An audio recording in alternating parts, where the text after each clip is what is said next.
Hey guys, what's up? This is Ivo Rambo McLean for live once again, and I'm back for more movie reviews in Friday the 13th series. And today I'm going to talk about and review is Freddy vs. Jason, which was released on August 15, 2003. And this is a supernatural slasher film. It's a crossover between A Nightmare on Elm Street and Friday the 13th franchise, and it's definitely one of my no actually it's my favorite movie of all time. I love this movie to death, and I think it's a little underrated. But it has two it actually has evil versus evil. It has two great horror icons, one of my favorites, and those two horror icons fight each other in this film. And this is actually the eighth installment in a Nightmare on Elm Street franchise, and of course the 11th installment in Friday the 13th franchise. And I love Freddy vs. Jason to death. It's one of my all-time favorite movies, especially one of my favorite movies of all time. It's my favorite slasher film. It has two great icons that they actually clash at each other and they fight each other. And that was just, in my opinion, really awesome. I think some people crap on this film. I think does not deserves it. But I do have, the poster art. Which I'm gonna do this one better. With Freddy and his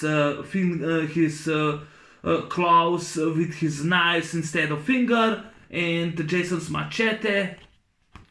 Freddy vs. Jason, which is the poster art that I got. And I do have this movie on Blu-ray, which I thought this poster art on Blu-ray is much better. And I know you'll get this movie now in the Nightmare, I think it's Friday the 13th box set, because it's a crossover between A Nightmare on Elm Street and Friday the 13th film. But I do have separately, when I got this one, I got this movie in 2017. It was the only Jason film I owned that time, because I wasn't such a huge fan of Jason. Like, I'm actually a huge fan of Freddy, because I am a huge fan of Nightmare on Elm Street, and the original is my favorite. A Nightmare on Elm Street film is my favorite horror film. But yeah, it's actually this was directed by Ronnie Yu and was written by Damian Shannon and Mark Swift, who wrote the story and the screenplay for the movie. And this actually isn't my favorite Friday the 13th film. It doesn't feel like Friday the 13th film, but it does feel like a Nightmare on Elm Street film. And this is actually my third favorite Nightmare in the franchise, my third favorite Freddy. And I love this movie dearly to death. I mean, love this film to death. It's a fantastic movie. This is the back. It's a fantastic movie. A fright to the death. The slicer versus the slasher, which I love that. So Freddy is slasher while he's a slicer.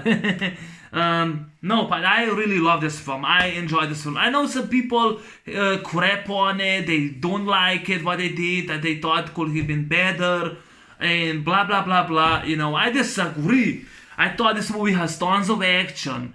This is actually still feels more like a Freddy film, because it's more a Nightmare on Elm Street film. It's more action. It has a great fight scene between those two guys. Those two guys, clash each other. Those two horror icons clash at each other. They fight each other to the death. Whoever wins, we lose. They both fight each other to the death. There's no winner in this movie, and that's what I love about the film.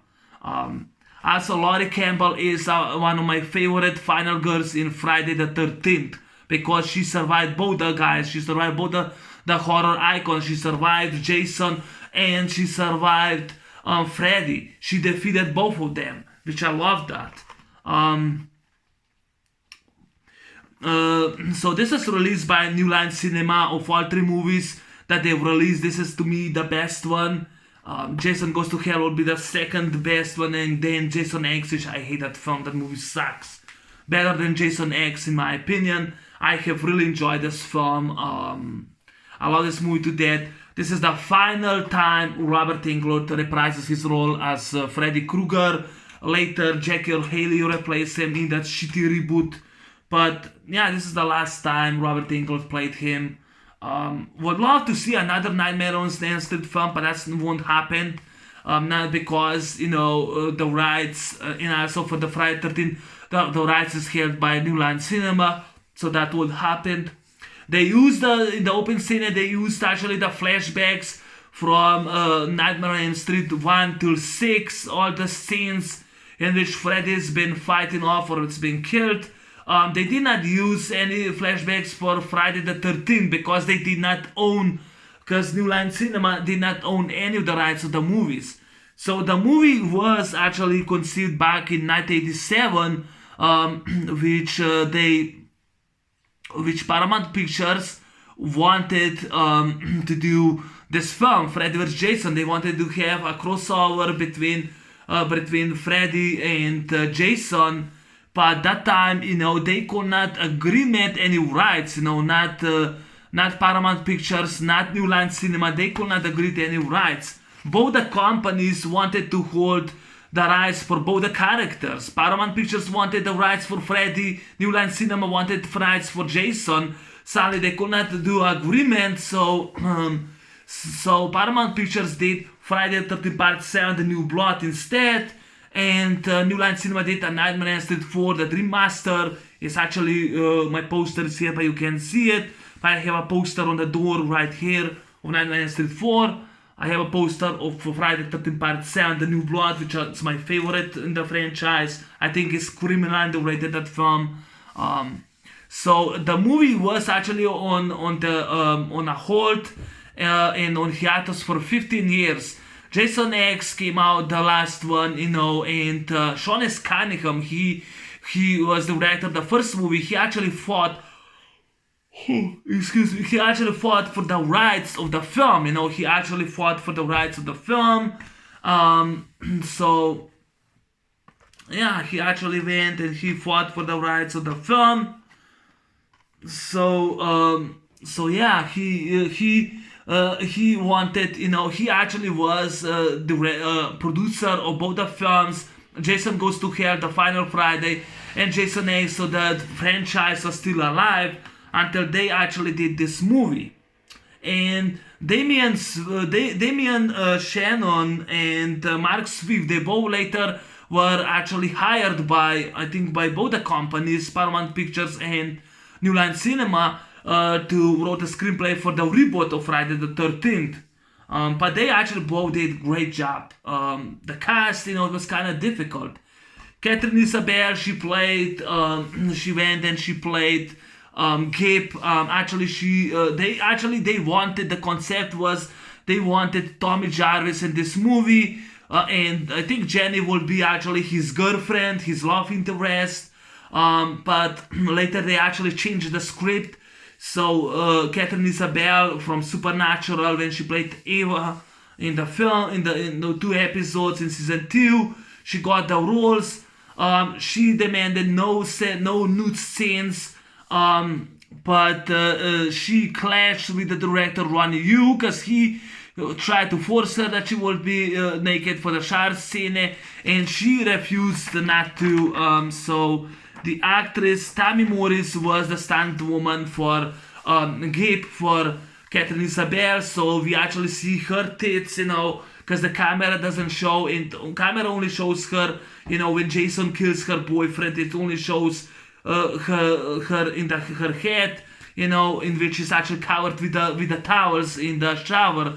But the body that we see was actually Tammy Morris, the stunt woman, because they had to hire her because Catherine Isabelle refused to do any nude scenes. I think that was shitty in my opinion, but she's not the first actress in this franchise to refuse to do that.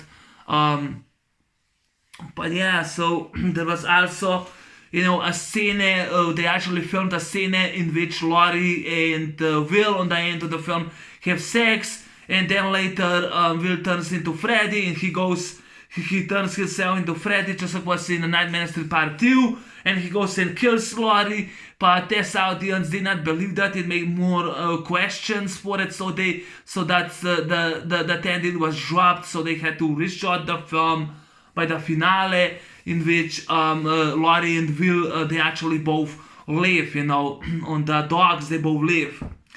And by the end of the finale, Jason shows up, which he holds Robert Englund's head. That was actually a CGI shot, but it wasn't a puppet.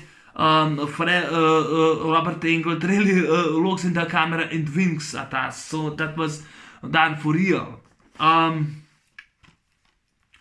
Now the story, I'm actually talking 10 minutes for the backstory. I'm just gonna go more with the facts, the more inside of the film. So budget for this movie cost $30 million.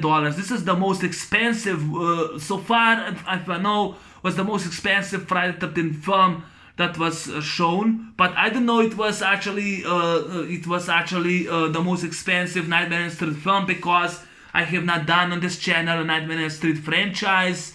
I am planning to do them, because like I said, the first Nightmare is my favorite horror film, and I am planning to do that.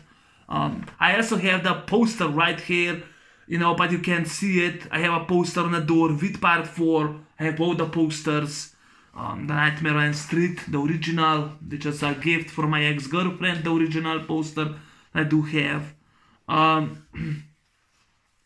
So now the backstory was, Monica Cana only signed to do this film because she needed money, and because she thought the script was terrible, was lousy. I sadly disagree with her. I thought it was a damn good slasher film. I thought it was well invented, well created. If you're a fan of Nightmare on Elm Street or Friday the 13th franchise, you will like this film. I love this film to death. I don't see any flaws in this film. Even though people saw flaws, I don't.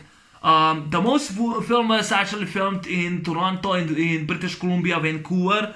It was the mostly they actually filmed. The final scenes are also filmed on the X-Men 2,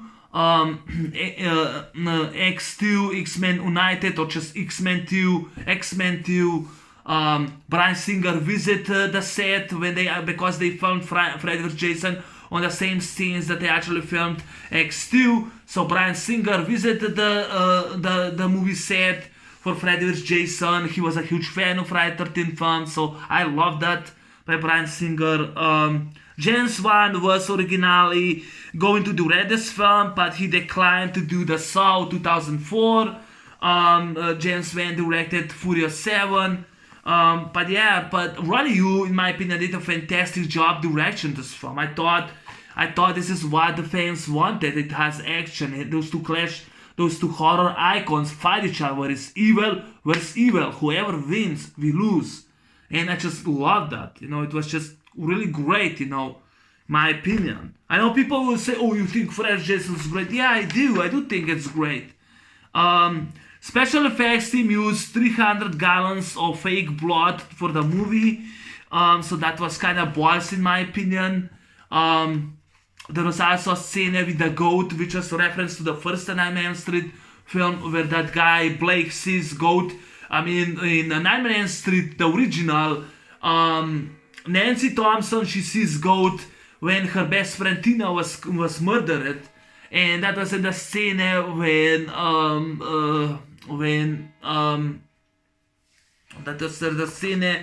when she's actually when Blake sees Freddy, and he's been attacked by Freddy, and when Freddy says not strong enough, in the time he gets slashed by Jason. So that was ballsy. Fantastic film by New Line Cinema. I love this movie dearly to death. I love Freddy vs. Jason. Now, like I said, the budget cost $30 million. It made opening weekend US and Canada $36 million. And later it made all worldwide, it made $116 million. Any of the Friday the 13th films, they did not do that well in the box office like Freddy vs. Jason. It cost them like $30 million. It still made more money than all Friday the 13th films. By the way, when I'm gonna do a Nightmare on Elm Street film, I'm gonna review this film again. Yes, because I have to review twice for a Nightmare on Elm Street. But I'm gonna go with the back of the film. There's also one of my lines that Freddy says, when he grabs Laurie, for the mouth in her dreams, and he says, "Your eyes say no, no, but my mouth says yes, yes." I just love that scene. I love Robert Englund's perfect acting score. He was awesome in this movie. Great score. This is my third favorite A Nightmare on Elm Street film. The reason is because it continues there where A Nightmare on Elm Street 3 Dream Warriors ended in Western Hill Psychiatric Hospital. It actually focused the formula. It continues the formula when the third movie ended. That's one of the reasons. Because Hypnocell, the powerful drug, was only mentioned in the third movie, but not in any of the next installment in the franchise. And that's one of the reasons perhaps Jason's my number 3 A Nightmare on Elm Street film, because it's continue where the third movie ended. And we see Mark Davis and Will Rollins in psychiatric hospital. That was ballsy, which was called Western Hills in part 3, which these kids are using Hypnocell, the powerful drug, so they can dream about Freddy, which I love that. So yeah, it focused where the third movie, Nightmare on Elm Street 3 Dream Warriors, ended, and I thought that was very well, very invented, very unique, badass, in my opinion. Now, Jason was played by Ken Kurtzinger. I think that I don't know what the fuck happened behind the scenes. I really don't know what happened behind the scenes that Ken Kurtzinger played Jason, because Jason's supposed to play Kane Hodder, but he was poorly treated by New Line Cinema. New Line Cinema fucked them over. Yeah, they fucked them over. They screwed over Kane Hodder. Kane Hodder is supposed to be the Jason. He played him for 4 times, but no. New Line Cinema did not like him. They thought he was too fat, he was too bulky for the role. They did not like him. So they actually offered the role C.J. Graham. C.J. Graham declined the role because how poorly Kane Hodder was treated by New Line Cinema. And C.J. Graham, from Friday 13 Part 6, Jason Lives, he actually became a huge friend with Kane Hodder, and he did not like how they treated him, and I give him right. So he declined. So stuntman Ken Kurtzinger, he actually was a stuntman for Jason Voorhees in Friday 13 Part 8, Jason Takes Manhattan. He was one of the stuntmen. So stuntman Ken Kurtzinger, Paramount Pictures liked him.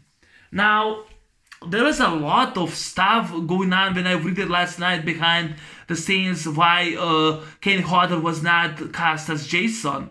For one of the reasons, director Ronnie Yoon disliked him. He didn't like him, he disliked him, he thought he was more aggressive as Jason. He thought he was also too bulky, and he didn't like it. He didn't like him at all. He liked Ken Kurtzinger. Later he changed his mind, and he actually wanted to have Ken Hodder in the film. He even asked the phone number of Ken Hodder, the actor, but not Paramount Pictures. Now New Line Cinema didn't like it. They refused. They did not want to give him a phone number. They wanted Ken Kurtzinger in this movie. So he had no choice but to cast Ken Kurtzinger, because he changed his mind about Kane Hodder. And I would love to see Kane Hodder this film as Jason. That's just my opinion. But Ken Kurtzinger did a good job. He was for 20 years stuntman. When he was in Western Hills in that psychiatric hospital, in that ward, when he was actually looking, when the kids was actually looking for the Hypnocell. And when you see that great scene when Lachlan Munro is actually killed by electricity, one of the sparks, which was on the fire, one of the sparks actually land on Ken Kurtzinger's costume, and it actually, really, his costume turned into fire. Just like was Kane Hodder. He was actually, to me, Kane Hodder was the best Jason.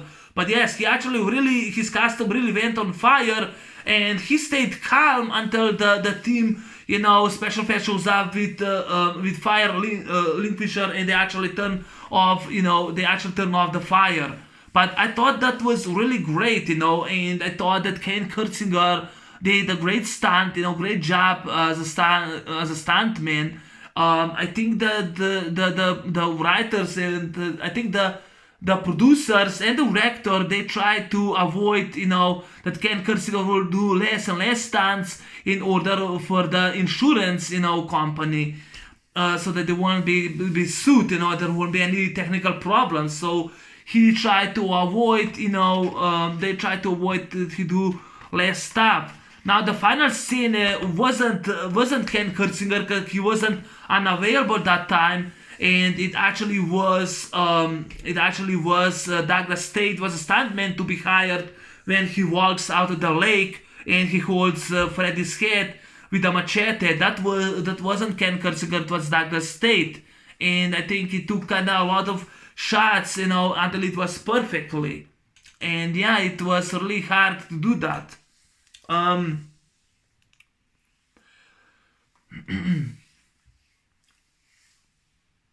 Yeah, so that was kind of hard to do that. The rest of the films was actually filmed in British Columbia, in British Columbia in Canada. So that was kind of ballsy to do that, in my opinion.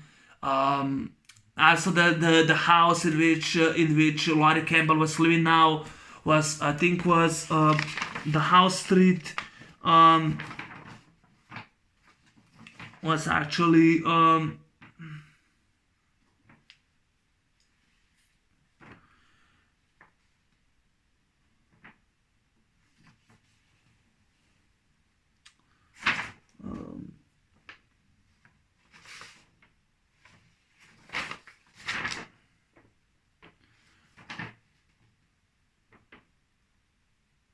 I can't find the Elm Street number that was actually in which Nancy Thompson. It was actually 1428, which was the street, which was actually the street on the house in the Elm Street that Nancy Thompson and Jesse Walsh lived. So in this house was also also Freddy Krueger lived. I still don't know why he killed Laurie's mom. I have no idea why Freddy killed Laurie's mom in this house.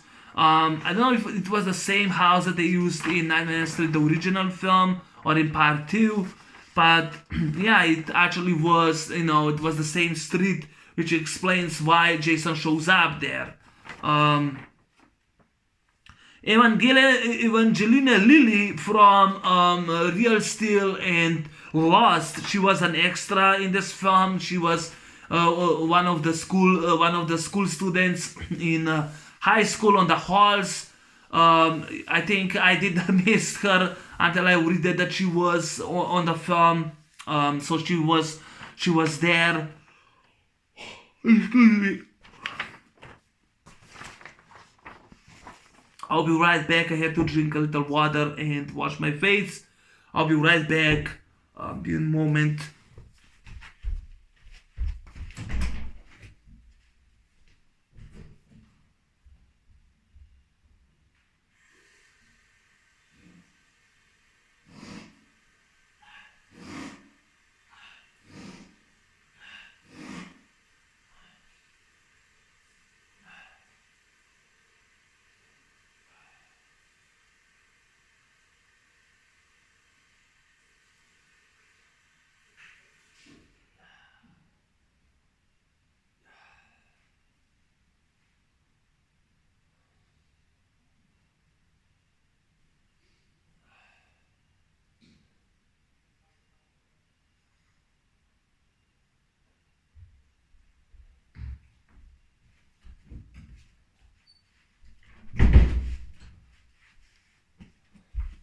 Sorry about it, I'm back. I only washed my face in a little water so that I won't have, so I won't continue falling asleep during the film. But yeah, I think the special effects, the mechanical effects, it worked. They did a great job for Jason. I love his costume. I love both the guys' costume. I love the costume for Jason. I love the costume for Freddy. I wish that Kane Hodder would be cast as Freddy, as Jason, but sadly, Ken Kersinger, Ken Kersinger did a good job in my opinion. Um, the actress Monica Kina as the heroine, Laurie Campbell, she's my favorite final girl. She did a great job, even though she didn't like it. I think she should really reconsider what she said, because I think that she did an outstanding, great job as the lead girl. And I'm glad that she she defeated both. She defeated Jason and she defeated Freddy, because Freddy killed her mom. I know Will Little helped her. I didn't care that much. I didn't care that much about Jason Ritter. I thought he was a shitty actor playing as well. I'm sorry. In the comic books, Laurie and Laurie and Will are both killed by Jason. That's what I read it in the comic book. There's a comic book issue. There was also Freddy vs. Jason vs. Ash with the Nightmare Street. There was also a scene in which Hellraiser, Pinhead supposed to return in this movie, when both of them will be in hell, fight each other, and Pinhead supposed to go between them and say, gentlemen, what's the problem? That scene was also cut because Hellraiser was actually here the rights from the other, I think it was Anchor Bay. Forgot the other company. I forgot already. I don't remember that company already, but it doesn't matter. Maybe one day I'll do Hellraiser. I don't know if I will do Hellraiser reviews. But I will be talking about Nightmare on Street. That definitely will happen, because I'm a huge fan of Nightmare on Street. There are actually posters of the action films, which you can see my posters, but there's also Friday 13 Part 7, the New Blood poster. There's also Nightmare on Street, the original poster, and Part 4 that you can see. And I'm not gonna do that now, show you, because then I will be hardly to get the angle of the camera, so that's one of the reasons I'm not gonna show you. But yeah, the cast, I thought Monica Kina, I have nothing but praise for the actress. Robert Englund was outstanding, awesome as always. It was so great. It was so beautiful to see him once again as Freddy Krueger. He's the heart of the film, in my opinion. I love him. I know Jason won the event, but you know what? Laurie helped him, so to me it doesn't count. To me, Freddy is a winner on the end. Jason Ritter sucks. He's a shitty actor. Fuck him. I did like Brendan Fletcher a lot as Mark Davis, because he know what the fuck is going on. I think Brad Renfro was supposed to be, but he turned down the role, or was he replaced? I forgot about him. But Brendan Fletcher did a great job as Mark Davis. And he goes to school. He tells her, go in France with coffee, and don't fall asleep. And he was just like a badass, Too bad he was killed by Freddy, And yeah, he actually was killed. But Brendan Fletcher did a great job as Mark Davis. I like his character a lot. I love his character because his brother, committed suicide. And he wanted to find out who did it, and he was pretty sure it was Freddy, which he was right. Paula Shaw plays Pamela Voorhees in the Vision for Jason. They asked Bessie Palmer to return, and when she read the script, she said her character has only one scene. She didn't like it, so she declined to return. She was actually in part 2, I know that Bessie Palmer said in a convention that she was only in the first movie, but she did film scenes for part 2. Just, I guess, her favorite movie that she did with the franchise is only the first one, because I love the second one a lot more than the first one. That's just me. The rest of the cast, Catherine Isabel as Gabe, I love her. She was wearing the cap just like PJ Souls in Carrie. So I love her with the hat. I love Catherine Isabel in this movie. I don't mind if she wasn't naked. She did a great job. She was awesome in my opinion. No, she really did great job as Gabe. I love the cornfield scene. I actually love the cornfield scene when when this guy try, when Gip is actually wasted, she's actually lying on the floor, and this guy goes tries to rape her, and Jason goes and spikes both of them. That was actually a reference to Friday the 13th Part 2, when Sandra and Jeff were actually impaled by the spear. In this movie, they were both impaled with a long metal fence stick. They were both impaled.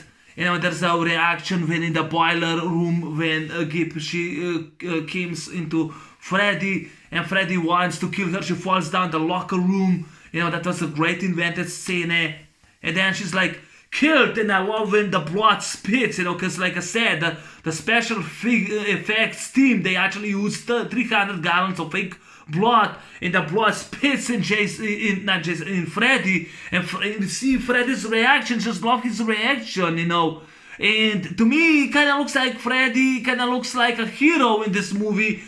A hero? He's not a hero. No, he just looks like a hero because he wants to have help for himself. And then you see his great reaction, what happened to his victim, and he's pissed off and says, "No, it's mine, it's mine." I just love that, I love in the West Hill Psychiatric Hospital when they found all these bodies, and when they go to when they actually go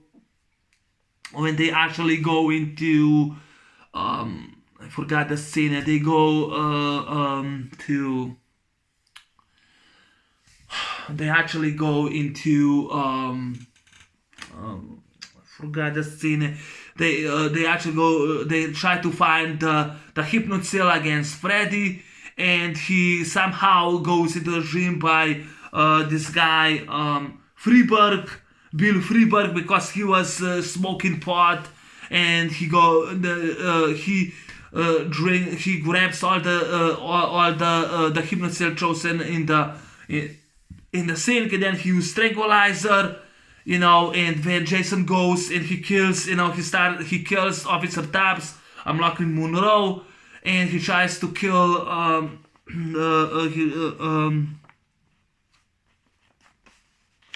he tries to kill Linderman, tries to kill Charlie Linderman, and and I love when everyone tries to escape from Jason, and of course Freeberg, he stands the tranquilizer behind his back, and Will tells him, come on Freeberg, come on Freeberg, and he says, "Let me handle for this bitch." I just love that, and he goes, uses the tranquilizer, and Jason goes, cuts in half. Love the great effects scene. It was just really awesome in my opinion. This is awesome scene. It was badass scene. It was awesome, fantastic scene. When Friedberg goes cut to the heart with a machete. In that time, when Jason falls asleep, he wakes in a nightmare with Freddy in the boiler room. That wasn't actually the set built boiler. It was an old boiler room, a real boiler room they actually used for the scene. In that time when Jason, when actually Freddy jumps on Jason, Jason goes, cut his scene. He goes and cut his scene, which was awesome. I think the jump scene was actually when Freddy jumps, that wasn't Robert Englund. Actually, it was Rey Mysterio, WWE legend, the greatest of the greatest wrestlers of all time to me, Rey Mysterio. He doubled for him when he jumped, from when he gets, cut by Jason, his arm. That was actually with the great CGI. It wasn't Robert Englund, because Robert Englund couldn't do all the stunts because he was too old, and so that was great. When Jason goes cut both his arms, but then we find out that he's afraid of the water. Even though in part 4 and 6 and 7, he still walked to the water. So that's kind of difference in my opinion. But yeah, it's just great fight, Monica, Laurie, she decided she's gonna go into the dream. She also the gang, they go and they tied the Jason She goes into the dream. She uses tranquilizer just like Nancy she did. She goes in the dream. She tries to save and help Jason when he's been attacked by and molested by these guys, by these kids who are cruel to him on Camp Crystal Lake. She goes and tries to save him. By the end, there's like by the end there's actually almost everything on fire when Jason wakes up and he creates a fire. The whole house is actually in the camp, Crystal Lake is on a fire. The cabin is on a fire caused by Jason. And Jason cuts Will, he cuts Will and tries to kill Lori, but Will saves her, and when she tries to wake up, but she can't, she jumps on the dog, she jumps on Freddy, but that time, when she falls on the fire, and she burns her arm, she brings back Freddy and Jason, and that was 1 hour, I think was 10-17 minutes, she brings Freddy into real world with Jason, and that really was awesome idea in my opinion. If you remember in Nightmare on Elm Street, the original, when actually Nancy, she actually burned her hand in the boiler room so that she could woke up. This time, Laurie's hand falls on a fire, and she wakes up and she brings Freddy to Jason.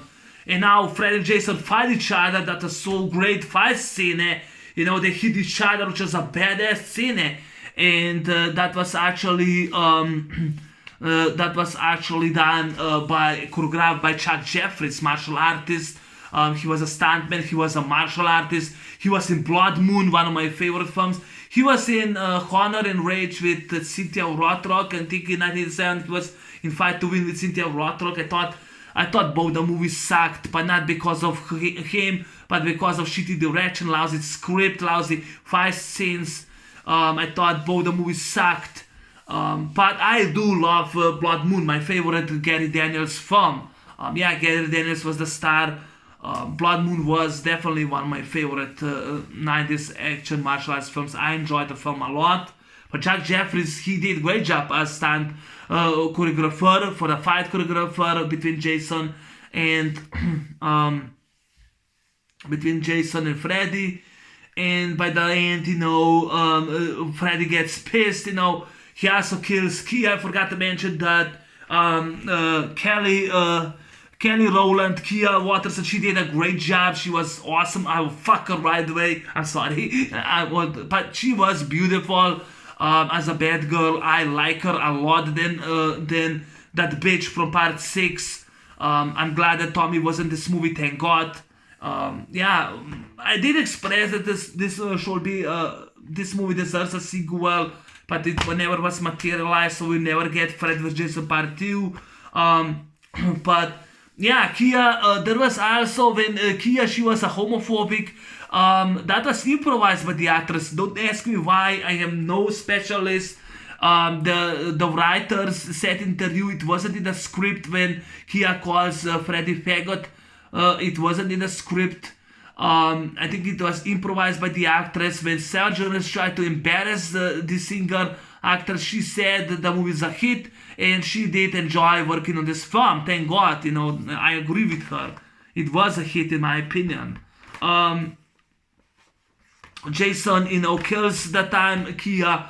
He also, when Kia hits Jason, starts hitting Jason. Jason punches her one shot. She flies into the wall. When Linderman, I think he used the machete or what he used, and when Jason punches him, he lands on that metal stick and gets stabbed, and later he dies. Jason kills Kia on the end, and then Jason and Freddy fight each other. They go to the dock, and Will says, "Come on, let's go to the boat." And of course she said, and of course Laurie says, "No, I'm not going out. He's dead. Freddy killed my mom, and he killed our past. I'm only live when he's dead." And then they go, they use on the dogs. They spill the gas. They actually spill the gas, which I love that. They spill the gas. They actually all the dog is actually spilled by the gas. So they grab those fire torches, and they run. And she calls Freddy, says, "Go to hell!" Shows, she actually throws, in which she makes the fire on the pier. Then she throws another fire torches. She throws it into propane. The propane explodes. That was a real explosion. It wasn't CGI. It was a real explosion. And both Freddy and Jason are actually flying, into the lake. Both of them. And yeah, that was done for real, because the stunt woman and the stunt man for Jason Ritter, for Will and Laurie, they both melted because the fire was so hot. They both melted their wigs. And yeah, that was done for real. It was a real explosion. Both landed in the water, in the lake. And of course, there's a scene when Freddy cuts Jason's fingers. In part 4, Trish goes and stabs and cuts Jason's hand. He looks hand. In this movie, Freddy uses his claws and cuts Jason's fingers, and the machete lands, And, the time when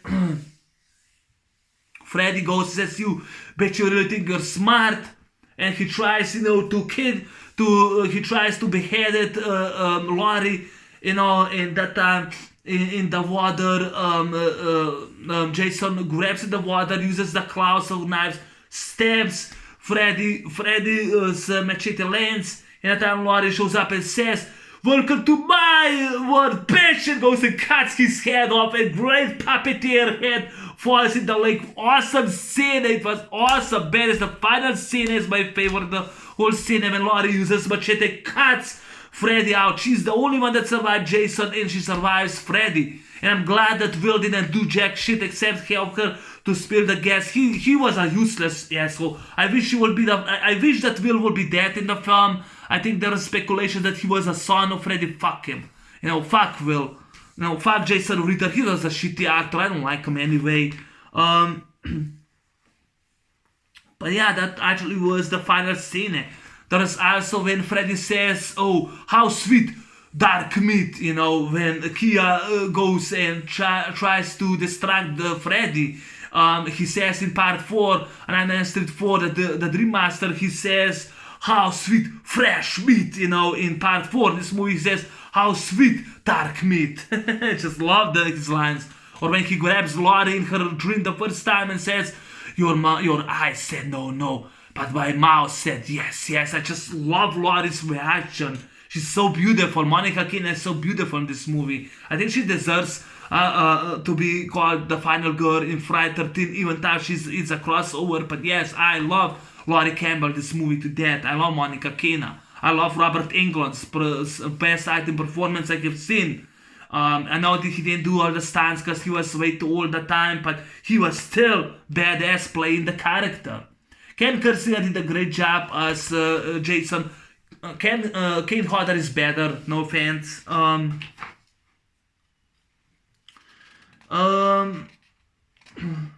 Christopher Rodriguez played Marquette. He played Charlie Linderman. Not bad. He did a good job. Zach Ward, he played Bobby Davis when he was in a dream on Mark Davis. I love all the blood in the bed. There was a lot of blood. And when Mark gets killed, it was awesome. Great invented, great death scenes. I know Jason kills. I love the bad scene, the fight in the bad scene when Jason goes, and he goes and stabs, he stabs Blake few times, and then he breaks the bed. New Line Cinema didn't like the scene, was against it, but the director and the writers, they actually filmed anyway the scene, so they didn't use that. I forgot to mention, Wes Craven was one of the producers of this film. Awesome. Charles Cunningham was a producer. I think it stayed producer in this film, even though it said that he dropped out. But I disagree. I think he was a producer. Robert Chaillet was in this movie as principal. He was also one of the producers. Victor Miller from the characters of Friday 13 was one of the producers on this movie, so that's awesome. This movie has tons of the producers from the franchise, so that's kind of awesome.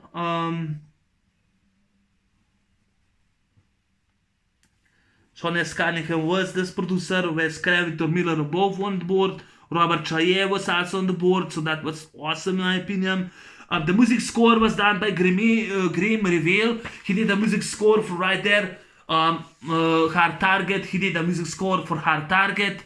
So he did the music score. He actually did a great music score because if you remember Friday the 13th Part 2, the music score kind of reminded me of the music score. Even the third one, from Harry Manfredini, he did a music score for Friday the 13th. Even though wasn't that much used of Nightmare on Street music score from Charles Bernstein from the original, it was used from Harry Manfredini's music score for Friday the 13th. I love the soundtracks. Which actually was I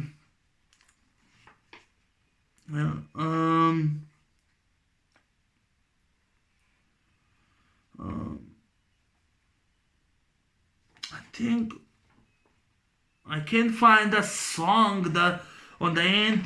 One of the songs was Nightmares by Junkie XL. That was actually on a cornfield, the cornfield scene. Remember the kids are having a party in cornfield scene. I enjoy cornfield scene. Kind of reminds me of Children the Corn. But I can't find the song on the end, on the end that I wrote.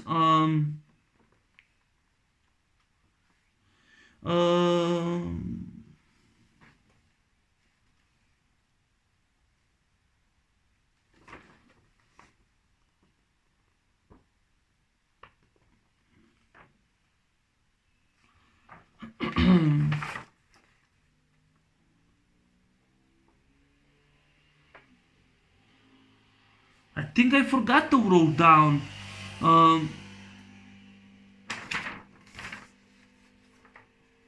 No, I think I forgot to write down that soundtrack. I'll be back. By the fact it's gonna be an hour-long review, but I'll be back.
It actually was the song How Can I Live by El Nino, which was on the end of the credits.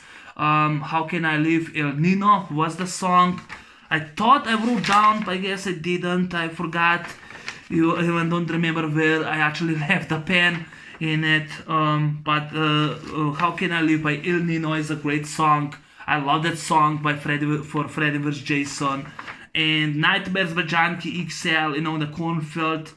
And of course, I love the finale scene when they actually, Will and Laurie spills on the dog's gas tanks, and then she throws torches. She torches the dogs, and then she throws the torches on the propane, gas tank propane, and they explode. Love the explosion, great explosion. Love that in the film, was a badass. Lauren Lee Smith was cast as Gip, but she was later replaced by Catherine Isabel. And Catherine Sabere supposed to play Jenny, but the idea was scratched for Tommy. They also wanted Alice, Jacob, and Tom in this movie on Crystal Lake, but they changed, so thank God. Yeah, that's actually mostly is. Now, I actually, for the last 10 minutes, the final, the plot of this film is Freddy, is no longer, he's no longer stronger anymore. He actually isn't, he's forgotten, and he goes in the dream and he awakens, Jason is awoken just like was Freddy in part 4, because the dog pees and awokes Jason, actually awokes Freddy. So the dog name was Jason. Jason awoke Freddy. This time Freddy awakens Jason, just like was in part 4. And in illusion, he's in illusion as Jason's mom. He sends Jason on the Springwood M Street when Jason starts killing people. He also kills Blake in that movie. He kills his father when he wakes up of the nightmare from Freddy Blake. He grabs his dad and the head falls down, and Jason is stand at him and cuts him, great gallon of fake blood in the film. Now there's more bodies, and Freddy starts becoming more stronger, but now Jason won't stop. Jason won't stop killing, because these are actually Freddy's children. So now, Freddy and Jason, they have to clash each other. Evil versus evil, slasher versus the slasher. Whoever wins, we lose. And the rest of the teams try to survive the night in order to stop both the icons. But how can you stop them? So that's basically is the plot of the film. Roddy, you directed great job. I have to say that Damian Shannon and Mark Swift, fantastic job wrote in the story and the screenplay. The fight scenes are choreographed by Chuck Jeffries. Great performance by Robert Englund. Great performance by Bonnie Kakina. Great performance by Brendan Fletcher as Mark Davis. I like him a lot. Great setting for the Western Hill Psychiatric Hospital, for Crystal Lake. When they bring Jason back to Crystal Lake. I just love that. My only problem is that I don't want that Jason is a hero in this movie, because he doesn't kill. He tries to kill. Laurie, but she's saved by Will. But then on the end, he does not try to kill Laurie. I don't like that. I don't like that Laurie chooses sides with Jason. They're both enemies. She not do that. I actually more prefer, Jason in part 6, when Tommy and Megan are against Jason. I actually prefer that a lot more, even though I don't like that much movie anymore, part 6. But yeah, that's actually, I think I said everything what I wanted to say about this film. One of my favorite horror slasher films. Two icons fight each other, evil versus evil. Whoever wins, we lose. I still do prefer, Friday the 13th part 2, even the first one, part 2, 3, 4, 7, mostly 7, I actually more prefer. Even Jason Goes to Hell, I actually kind of prefer. A Nightmare on Elm Street, the first and the third one are my favorite, I prefer. Then of course New Nightmare is, this is actually my third favorite in the franchise. But yeah, I do love Freddy. I know Jason is silent. I think they were in Las Vegas. Both Ken Kurtziger and Robert Englund in the skies. When Robert Englund mostly talk trash, in entertain fans, while Ken Kurtziger, he actually was mute. But yeah, this is the poster once again, with two great horror icons. One of my favorite horror movies of all time. It was great to see. I wish we got a sequel. I know some people said that they wish this movie would be released in the 80s. What the fuck is wrong with 2003? My opinion, it was perfectly timed. I was 19 years at the time. I had the best time of my life. I don't know what the fuck is their problem. I could not see in this movie. I did not saw in video store, but I did saw That time I did saw the interview for Robert Englund when he talked about this film and he was promoting his film. I remember that back in 2003. I also remember that I saw Freddy's Dead, on VHS tape. Was the only it was the only Nightmare on Street movie that I saw when this movie, came out. When Robert Englund promoted the film, I remember, when he was talking behind the scenes how they filmed this movie. And I enjoyed the hell out of this film. I'm glad they had this movie in Blu-ray. I know it's not part of the box set of Friday the 13th, but I'm glad I have my own one. So yeah. So the special features, we also have commentary by director Ren Yu, Robert Englund, and Ken Kurtzinger. The latest alternate scenes including the original opening and ending, featured gallery, covered the film's development, art direction, makeup effects, stunt work, and more, visual effects, exploration with creative team. Il Nino, How Can I Live? That's a music video in it. That's the song I forgot to write down. I did not read those special features, so I forgot. But yeah, that's the song. How Can I Live by How Can I Live by Il Nino. Love the song. Publicity, promotion, Vingitis, and theatrical trailer TV spots. But that's the song How Can I Live.